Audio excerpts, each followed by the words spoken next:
people, by the people, for the people. We define democracy, but then we never really ask what kind of people are we talking about here. So perhaps you can speak to what you hope to achieve for the people who are mentioned 3 times and democracy once in the definition of democracy. Well, let's suspend Abraham Lincoln's definition of democracy in Gettysburg and know that this is Nigeria, where the standards don't apply. Another form of government is called plutocracy. Plutocracy is government, which is actually perhaps what fits the government of Nigeria. That we are practicing a plutocracy, not a democracy. Because who are the people that matter in Nigeria? They are the people with the means. And a plutocracy is government by rich people for rich people.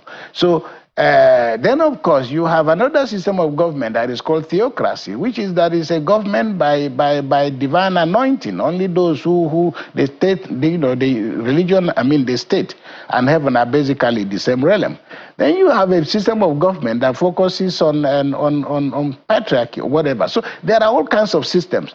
We do not yet have the institutional capacity to live and align ourselves with the principles of democracy, where you're talking about one man, one person, one vote.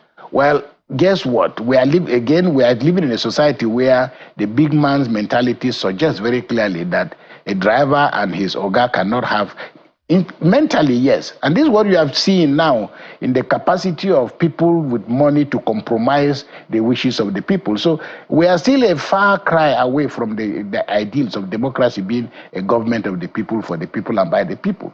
Ours is a pretty dysfunctional environment where most of the rules don't apply, where lawlessness and people making up their own rules as they go along is the norm of the day. And this is why religion has found itself in a toxic mix.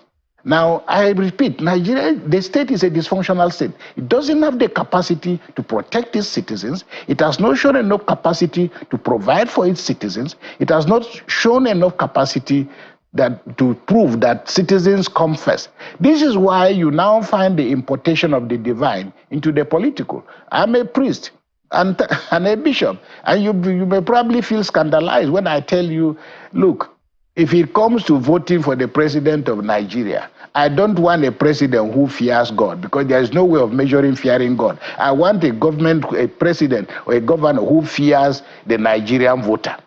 Unless and until we get to that point, the fear of God will continue to be imported largely as a fraudulent excuse, for stealing elections, as a fraudulent excuse for governing badly, as a fraudulent excuse for not delivering, because somehow we've come to a point in which now, rather than Nigerians focusing on holding the feet of their leaders to account, they say, well, we live and for God, because somehow God will do it for us.